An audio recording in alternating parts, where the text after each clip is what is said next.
कैसी लग रही हूँ मैं? बहुत ही खूबसूरत। प्यार करते हो मुझसे? हाँ शादी करोगे मुझसे? बिल्कुल। तो फिर चलें? यस।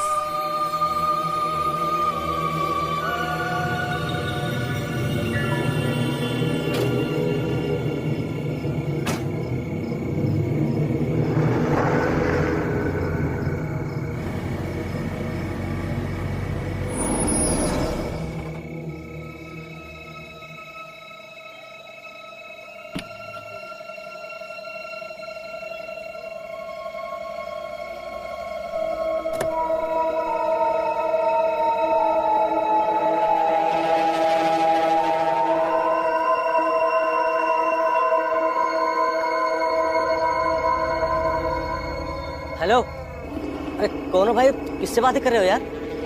तुझे दिख नहीं रहा मैं किससे बात कर रहा हूँ? अरे पर यहाँ तो कोई दिखाई नहीं दे रहा। अरे तुम कर क्या रहे हो भाई? निकल अपना काम अरे करना। चल अरे मैं पूछता हूँ, अरे कौन हो भाई? अरे मैं पूछता हूँ। अरे अपना चल चल अरे यार चल।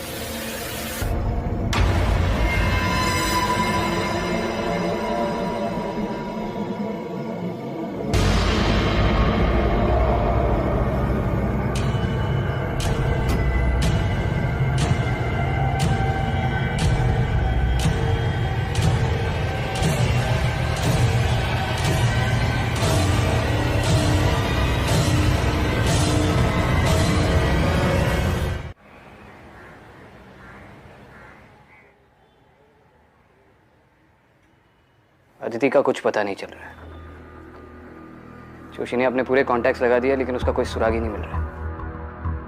वो मेरी आंखों के सामने से गायब हुई और मैं कुछ नहीं कर पाया। उस रात को मैंने एग्जैक्टली क्या देखा मेरी अभी भी समझ में नहीं आ रहा है सर। एक पल के लिए I can't make anything of it sir. मेरे सामने थी वो और गायब हो गया। I can't make anything of this sir. Vikrant, हमने हॉस्पिटल की फुटेज देखी है। तुमने खुद उस कमरे को, पूरे हॉस्पिटल को 5-6 बार चेक किया लेकिन कोई क्लू नहीं मिला। शिखा से बात करने के बाद भी हमारे हाथ कोई ठोस सबूत नहीं लग रहा है। शिवानी को खोने के बाद अब मैं अदिति को, ये सब मेरी गलती है सर। मैंने अदिति का ट्रांसफर दिल्ली से यहाँ शैतान चौकी में कराया। अगर मैं उसका ट्रांसफर नहीं करा था तो आज उसकी जान खतरे में ना होती। विक्रांत, आई नो अदिति तुम्हारी पार्टनर है लेकिन वो हमारी भी जिम्मेदारी है। ऑलरेडी इंटेलिजेंस उस पर काम कर रही है। एक काम क्यों नहीं करते, कुछ दिनों के लिए तुम ब्रेक क्यों नहीं ले लेते? घर जाओ, फैमिली से मिलो।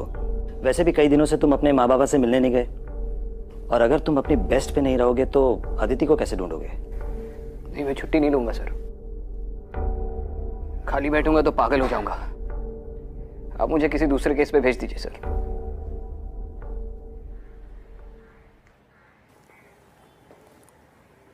ठीक है, अगर ऐसी ही बात है तो एक केस आया है जिस पे आज से ही तुम काम शुरू कर सकते हो। वाशी स्टेशन के एसआई माल्या इस केस पे तुम्हारा साथ देंगे। तुम उनसे मिलके इस केस के सारे डिटेल्स ले लो।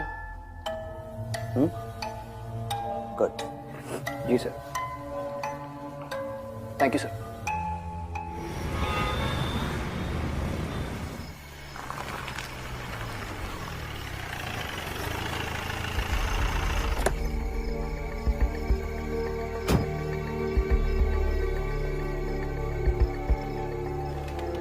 बोलो माल्या, केस क्या है? सर, परसों रात 18 मार्च को जय नाम के एक लड़के की मिसिंग कंप्लेन आई है। उसकी गाड़ी हमें पनवेल के पेट्रोल पंप के पास खड़ी मिली। और लड़का? सर वो नहीं मिला, हम उसे ट्रैक नहीं कर पाए क्योंकि फोन गाड़ी में मिला था। सर कुछ दिनों पहले रतन राज नाम का एक लड़का लापता हुआ था और उसकी गाड़ी हमें ठीक वहीं मिली जहाँ जय की मिली। दोनों लड़के एक दूसरे को जानते हैं?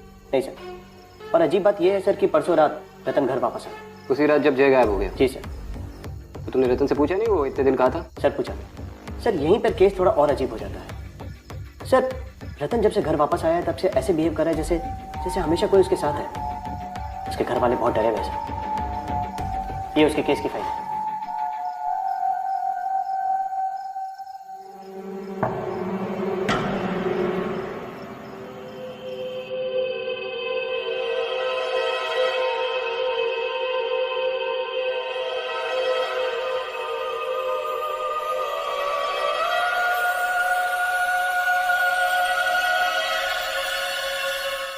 बात ये क्या कर रही है?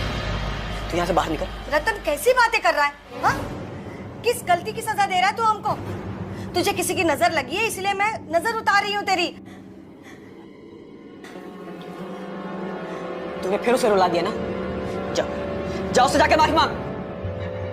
यहाँ कौन है जिससे मैं माफी मांगू? तू पागल हो गया है क्या?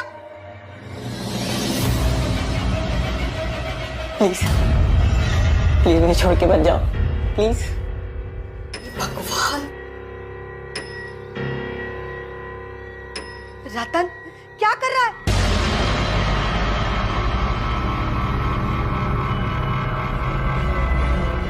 माँ तू यहाँ से बाहर निकल। क्या कर रहा है? तू यहाँ से बाहर निकल। अरे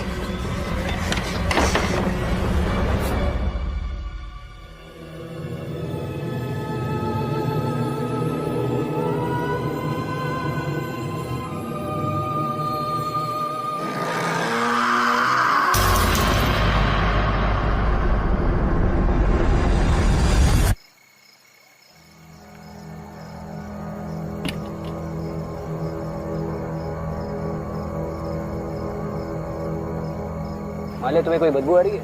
हाँ सर, बड़ी अजीब सी बदबू है। और ये बदबू तब से है जब से हमने गाड़ी को कस्टडी में लिया है। तब से ये बदबू गई नहीं सर। पता नहीं क्यों ये स्मेल जानी पहचानी सी लग रही है। सबसे पहले ये गाड़ी किसने स्पॉट की थी? सर वो पेट्रोल पंप पे एक लड़का है हरीश, अटेंडेंट है, नाइट ड्यूटी उसी की रहती है। दोनों गाड़ियों की रिपोर्ट उसी ने की और उसने दोनों लड़कों को भी देखा था। अजीब सी हरकत कर रहे थे वो, पता नहीं अपने आप में बातें करते हुए कहीं दूर निकल गए। अच्छा, हरीश ने दोनों लड़कों को देखा? जी सर। हरीश से मिलते चलो। ठीक है सर।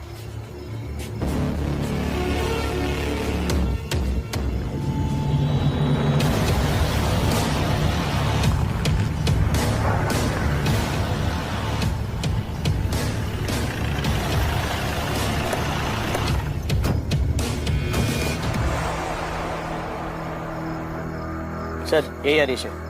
18 तारीख की रात को ये लड़का यहाँ पे आया था?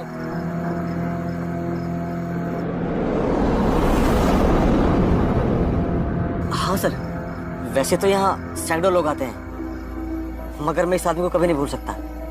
जब भी यहाँ हर बार कुछ ऐसा हुआ तो मैं ही ड्यूटी पर था सर। हर बार मतलब? सर 5-6 दिन पहले ऐसा एक लड़का आया था जो इसी की तरह अजीब बर्ताव कर रहा था। मालिक सर। तो दूसरा लड़का ये था? हाँ सर। इन दोनों लड़कों के बारे में जो कुछ भी याद है बता दो। सर दोनों जब पेट्रोल पंप पर आते तो ठीक लगते थे और यहाँ से निकलने के बाद ना जाने उनके साथ कुछ अजीब होता था। चलती गाड़ी रोक देते थे और ना जाने किससे बातें करते थे और फिर गाड़ी से उतरकर कहीं चले जाते थे सर। उन लड़कों के अजीब बर्ताव को देखकर उनके पास जाने से मुझे डर लगता था।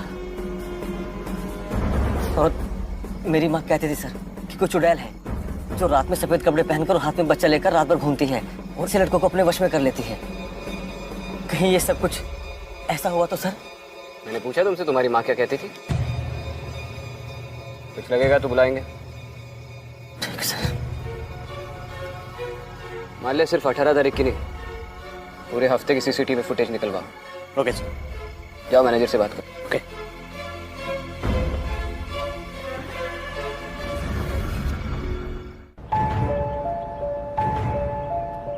सर 18 का फुटेज रात के 12:20 जय पेट्रोल पंप पहुंचता है। ये देखिए।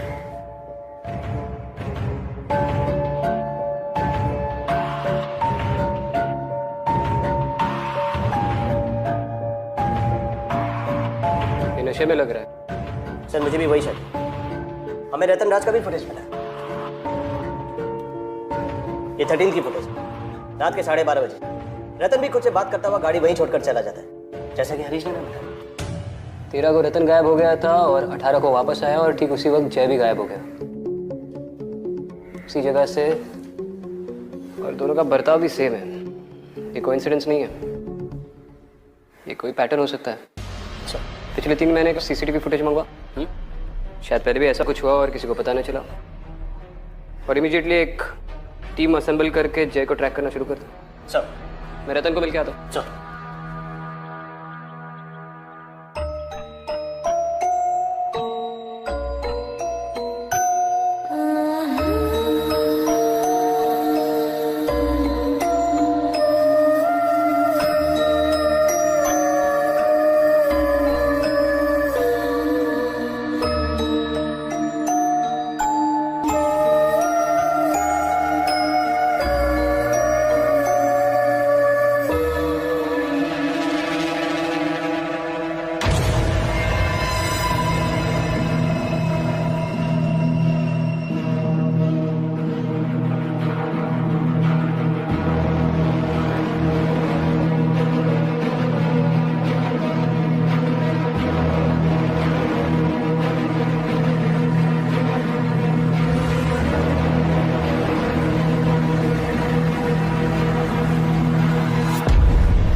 फिर से वही बदबू? हाँ, बहुत बदबू आ रही है। रतन बेटा, आज मैंने तुम्हारी पसंद का खाना बनाया है। रतन,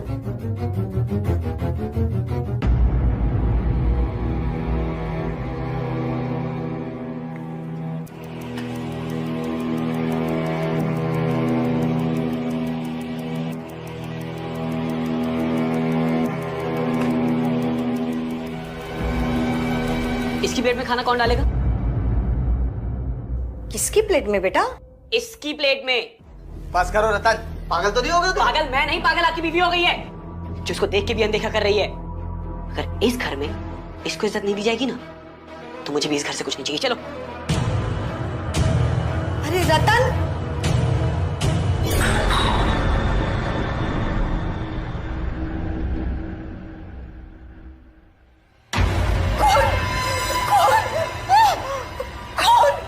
क्या हुआ? वो देखिए ना, खून। कहाँ कहाँ है खून? गाली तो है। अरे देखिए ना, खून है। लगता कोई आया। मैं देखता हूँ।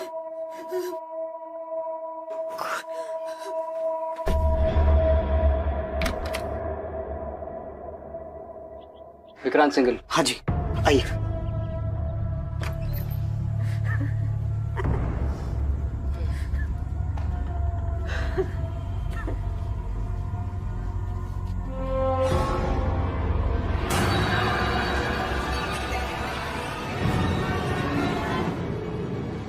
रतन, मैं विक्रांत सिंघल, एसीपी। तुमसे कुछ सवाल पूछने हैं।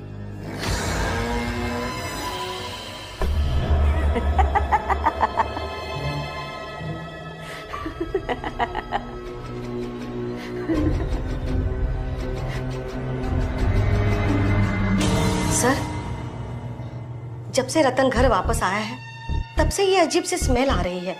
हमने सारे कमरे, कबर्ड सब चेक किए। ये अजीब सी स्मेल वही आती है जहाँ रतन होता है। बाहर चलकर बात करें, मेरा सिर पकड़ रहा है। आइए।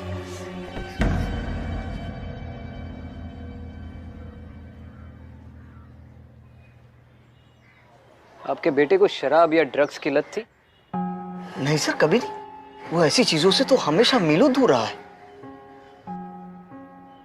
घर आने के बाद उसने बताया वो इतने दिन कहाँ था, किसके साथ था? नहीं सर, हमने पूछने की बहुत कोशिश की, लेकिन उसने कुछ बताया ही नहीं। अचानक हंसने लगता है, अजीब सी हरकतें करने लगता है। हम बहुत परेशान हो गए।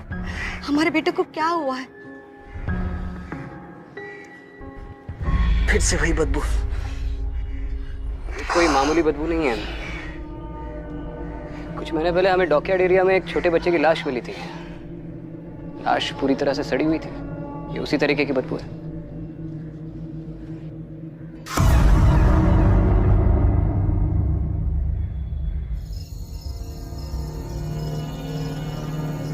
सर, पेट्रोल पंप वालों के पास इतना बैकअप नहीं होता है। एक टाइम में 30 दिन का फुटेज होता है। ठीक है। हेलो। ओके सर, खबर मिली है कि जय घर वापस आ गया है और वो वैसे ही रिएक्ट कर रहा है जैसे रतन कर रहा था। आज 23 तारीख है ना? Yes sir. 13 को रतन गायब हुआ था और 18 को वापस आया, और उसी दिन जय गायब हुआ, जो अब 23 को वापस आ गया। पैटर्न ऑब्जर्व कर रहे हो? Yes sir. ठीक 5 दिन बाद रतन लौटा और जय गायब हो गया, और अब ठीक 5 दिन बाद जय लौटा है। तो कोई और भी गायब हो सकता है। सर, मैं देखता हूँ।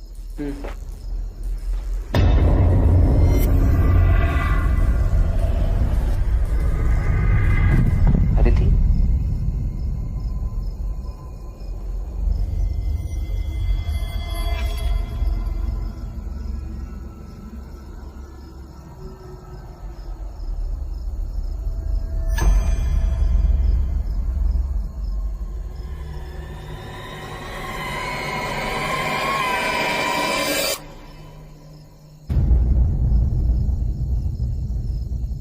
सर, सर अब ठीक है? सर, एक बात करनी थी। वो पनवेल पेट्रोल पंप के पास मेरे कुछ दोस्त रहते हैं। मैंने उनसे बात की। उनका कहना है कि वो आधी रात के बाद पेट्रोल पंप की तरफ नहीं जाते हैं। तेंदुए के डर से नहीं, बट भूत प्रेत के डर से। सर मैं वही कह रहा हूँ जो मेरे दोस्त ने कहा। उसका कहना है कि आधी रात के बाद उसने वहाँ पे एक लड़की देखी है, मोहिनी। उसे देख के उसे बुखार हो गया था सर। और वो लड़की खूबसूरत थी, उसके लंबे घने बाल थे, सुरीली आवाज में गाती थी और उसके बदन से फूलों की खुशबू आती थी। पता नहीं हमें क्यों बदबू आ रही है। हाँ सर, पर ये सब आपको कैसे पता? अरे इस मोहिनी के बारे में स्कूल में काफी कुछ पढ़ा था, काफी सारी फिल्मों में भी इसका जिक्र है। एक काम करते हैं, पहले इंसानों को इन्वेस्टिगेट करते हैं। अगर उस इन्वेस्टिगेशन ने दम तोड़ दिया तो फिर भूतों की फाइलें खोलेंगे। गाड़ी निकलवाओ, उस पेट्रोल पंप का एक चक्कर लगा दे। सर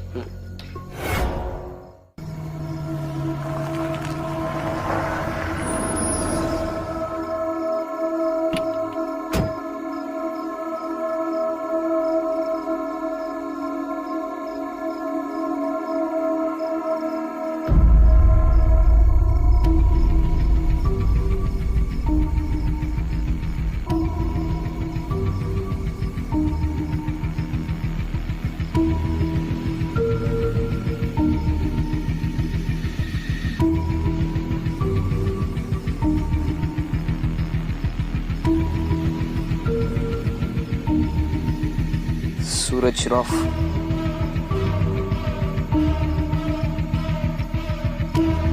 अंदर चेक करते हैं।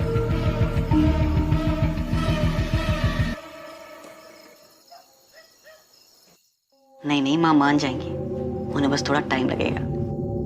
नहीं रतन, वो नहीं मानेंगे।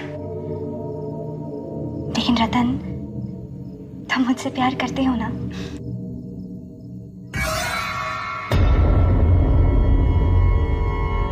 What?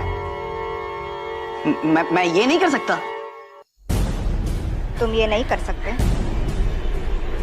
तुम मुझसे प्यार नहीं करते। करता हूँ ना, करता हूँ। करते हो ना? तो लो, साबित करो। मैं साबित करूंगा, मैं साबित करूंगा।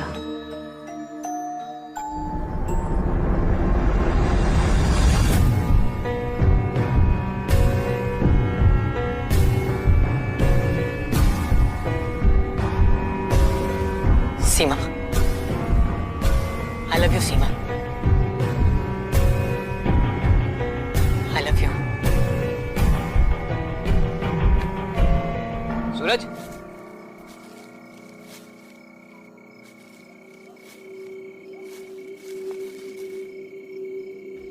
सीमा, मैं तुम्हारे बिना नहीं रह सकता सीमा। I love you। Seema, Maria. Sir तो भाई किससे बात कर रहा है तू? अरे कौन है? किससे बात कर रहा है? सूरज, वो हमें अलग करना चाहते हैं। सूरज, अरे किससे बात कर रहा है? सूरज, तुम मुझे छोड़ोगे तो नहीं? अरे भाई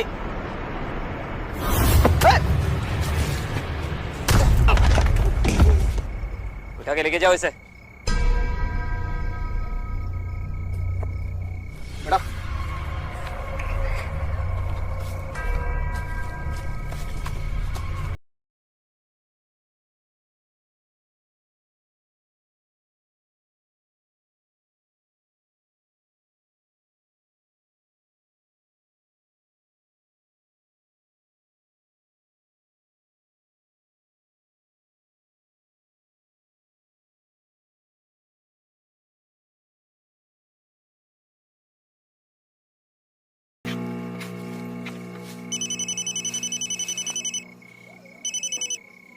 हेलो, ओके सर, खबर आई है कि रतन और रतन की माँ की मौत हो गई। लाश उनके घर पे मिली है, हमें वहीं पहुंचना होगा।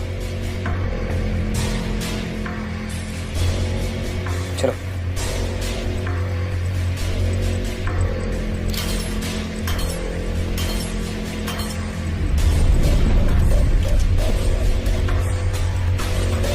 I'm sorry, sir.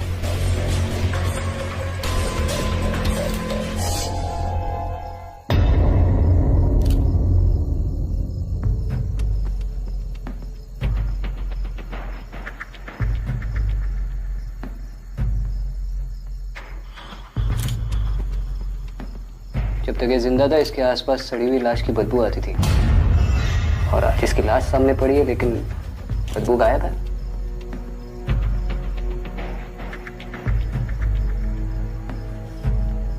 Alia, sir. Forensics team को बोल दो इनकी ऑटोप्सी अर्जेंट है, सर। Top priority. सर।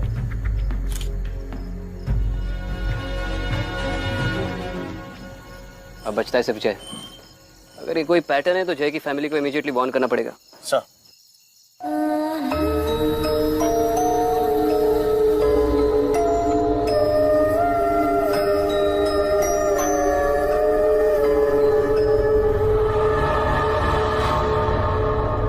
जय, क्या कर रहा है तू? और कैसे स्मेल आ रही है? माँ, तुम्हारी बहू को गहने पहना रहा हूँ। कहाँ है वो? माँ मेरे सामने तो है बैठी हुई। माँ जय, मुझे कुछ नजर नहीं आ रहा है। तू ये सब बंद कर दे अभी के अभी। माँ तुम बाहर जाओ। देख, माँ, तुम बाहर जाओ। सुन जय, समझने की कोशिश कर। माँ तुम बाहर जाओ। माँ, जय, तुम बाहर जाओ। जय, तुम बाहर जाओ। मेरी माँ, बात तो सुन। तुम बाहर जाओ।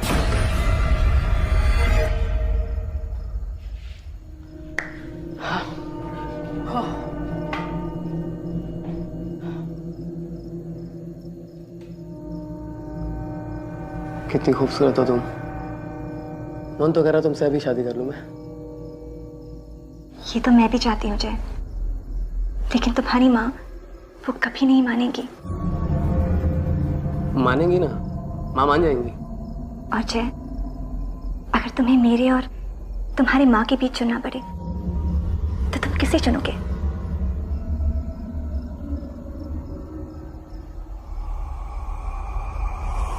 तुम्हें चुनूंगा मैं, तुम्हें।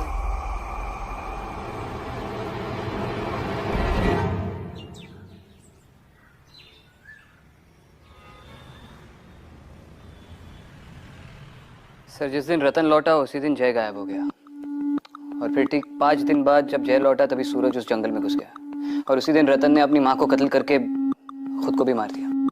इस पूरे केस में एक वियर्ड सा पैटर्न है सर, लेकिन कोई फिजिकल एविडेंस हाथ नहीं लगा। ये सारे लड़के एक ही उम्र के हैं और किसी इमेजिनरी लड़की को देखते हैं। इस वक्त आ गया है सर कि मैं अपना नजरिया बदल दूं। विक्रांत, तुम्हें इस केस को अदिति के एंगल से देखना होगा।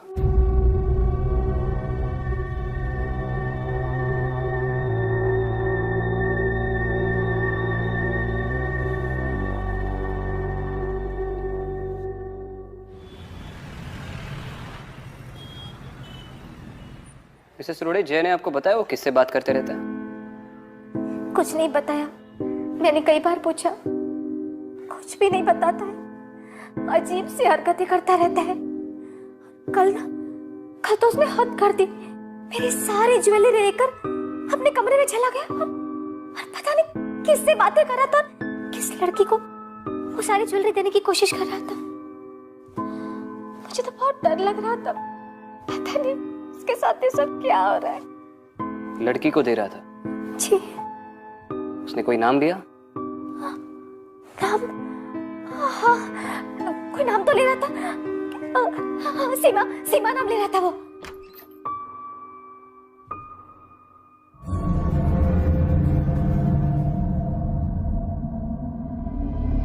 आओ सीमा।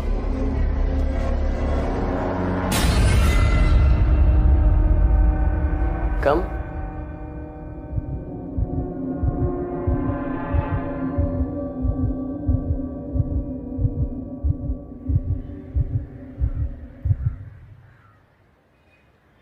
मिसेस रोडे, यूजुअली ऐसे केस में मैं आपको सलाह देता कि आप जय को किसी डॉक्टर को दिखाएं, लेकिन ये कोई दिमागी बीमारी नहीं है। क्या है क्या नहीं है ये अभी मैं आपको नहीं बता सकता। आप बस अपना ख्याल रखिए और जय पे नजर रखिए, और किसी भी वक्त आपको जरा सी भी थ्रेट महसूस हो आप इमीडिएटली मुझे कॉल करना। जी अच्छा। वैसे भी मैं आपके घर के बाहर 24 घंटे के लिए सर्विलेंस रख रहा हूँ।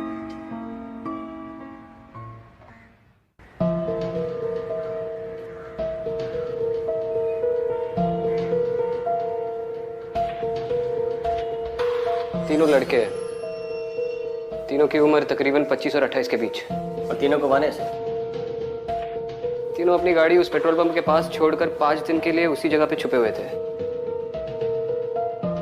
सूरज और जय को लग रहा है कि उनके साथ कोई सीमा नाम की लड़की है। इसका मतलब रतन खुद से बातें नहीं कर रहा था, हेल्यूसिनेट कर रहा था। इस एरिया की पिछले कुछ सालों में रिपोर्ट की गई सारी केस फाइल्स निकालो जिसमें सीमा या नाम मेंशन किया हो। सर सारी case files, accidents, missing persons report, murder case, rape victims, सब कुछ। सर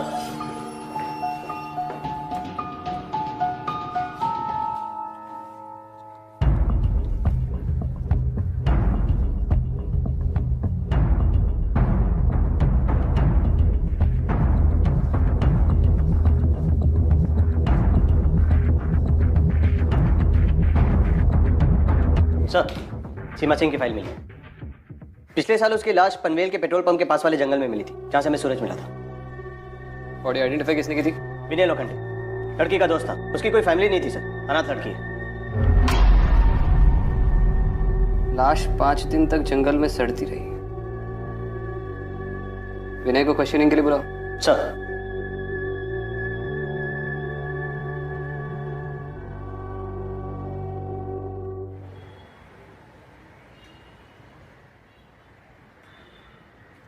ये विनय की मां है। बैठी।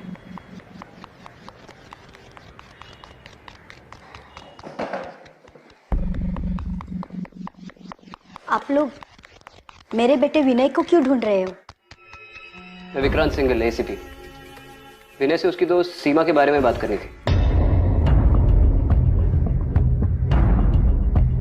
क्या हुआ मिसेस लोखंडे, आप जानती थी सीमा को? छी, मेरा बेटा विनय जानता था सीमा को। दोनों एक दूसरे से प्यार करते थे। विनय एक बार सीमा को घर लेके आया था, शादी करना चाहते थे, लेकिन मैं खिलाफ थी उस शादी के। मैंने कह दिया ना, तुम्हारी शादी सीमा से कभी नहीं हो सकती। मगर माँ, मैं उससे बहुत प्यार करता हूँ। बेटी, सीमा हमारी कम्युनिटी की लड़की नहीं है। ऊपर से उसके माँ बाप भी गुजर चुके हैं, और सीमा है ना बहुत ज्यादा मॉडर्न लड़की है। और मुझे कैसी बहू चाहिए? एकदम सीधी सादी। माँ, मेरी बात का यकीन कीजिए, सीमा बहुत अच्छी लड़की है, और मुझे उससे अच्छी लड़की मिल ही नहीं सकती माँ। देख बेटा, शादी सूरत देख के नहीं, सीरत देख के की जाती है। और सीमा तुम्हारे लिए सही लड़की नहीं है। नहीं माँ। अरे वो शादी के बाद सिर्फ अपनी ही बात चलाएगी। सीमा जैसी लड़की है ना, अपना घर, अपने पति पे ज्यादा ध्यान नहीं देगी, अपने कपड़े पे, अपने गहनों पे ज्यादा ध्यान देती है। माँ, वो ऐसी नहीं है माँ। देख विनय, मैंने फैसला कर दिया है, तुम्हारी शादी सीमा से कभी नहीं हो सकती। और अगर तुमने मेरी बात नहीं मानी ना, तो ठीक नहीं होगा। विनय ने मेरे कहने पे सीमा से रिश्ता तोड़ दिया था। कुछ 2 महीने बाद सीमा घर से भाग गई थी। पुलिस ढूंढ रहे थे सीमा को। तो मैंने विनय से पूछा, सीमा कहाँ है? तब उसने बताया,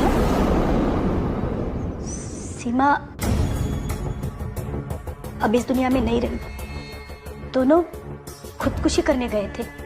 सीमा ने जहर पी लिया, लेकिन विनय घबरा गया, भाग गया वहां से।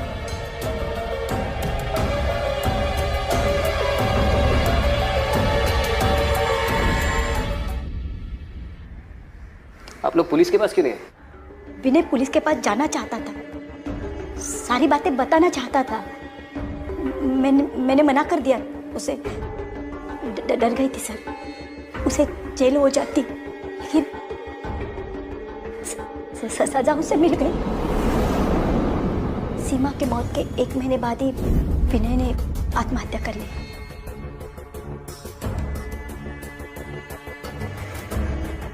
सारी गलती मेरी थी सर, सजा मिली मुझे। मेरा इकलौता बेटा था, छीन गया मुझसे, मिली सजा।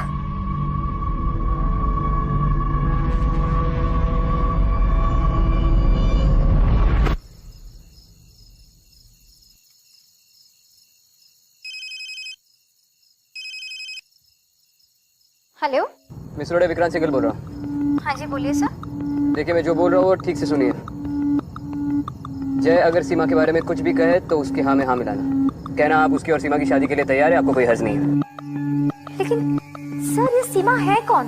वो मैं आपको बाद में बताता हूँ, मैं आपके घर की तरफ ही आ रहा हूँ। और याद रहे, सीमा के बारे में एक भी बुरा शब्द नहीं निकालना। ठीक है।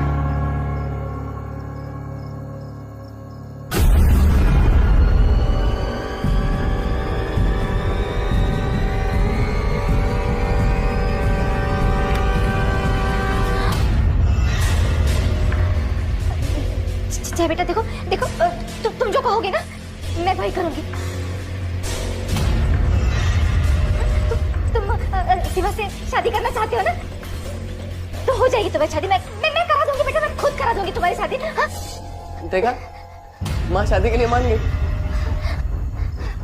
मेरा बच्चा, तो चिंता मत कर बेटा, मैं तुम दोनों साथ में रहना।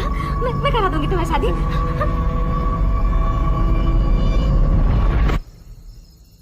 क्या हुआ बेटा? हाँ बेटा, क्या हुआ जय? क्या हुआ? माँ मुझे अजीब सी स्मेल आ रही है माँ। सब ठीक हो जाएगा, कुछ नहीं होगा, सब ठीक हो जाएगा बेटा, सब ठीक हो जाएगा।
मुझे देखकर खुश तो हो ना तुम? तो बताओ कैसे लग रही हूं मैं खूबसूरत तो हूं ना?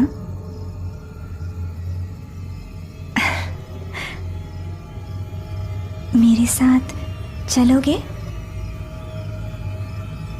तो फिर चलो।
विक्रांत, उसके साथ मत जाओ।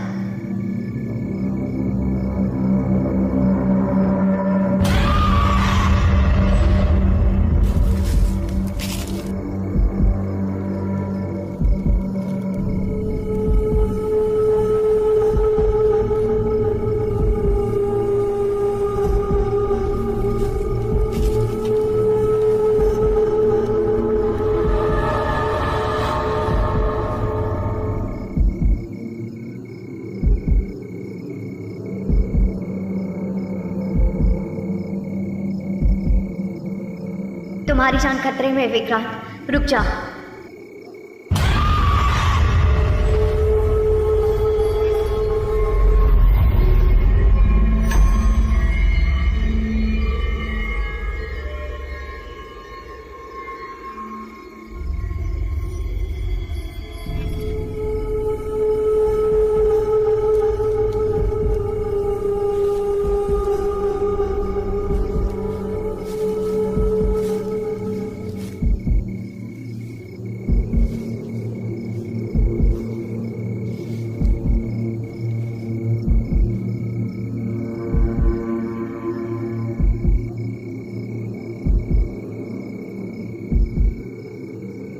तुम्हारी जान को खतरा है विक्रांत, रुक जाओ।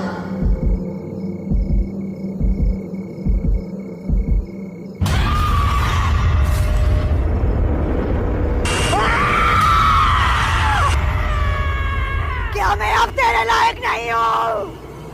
क्या मैं सुंदर नहीं हूँ?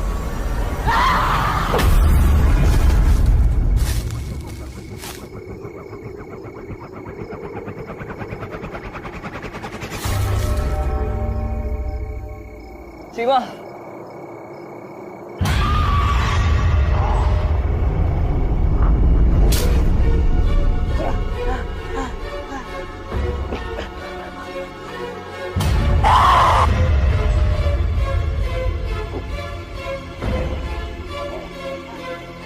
सीमा, मैं जानता हूँ यहाँ क्या हुआ था और तुम किसका इंतजार कर रही हो।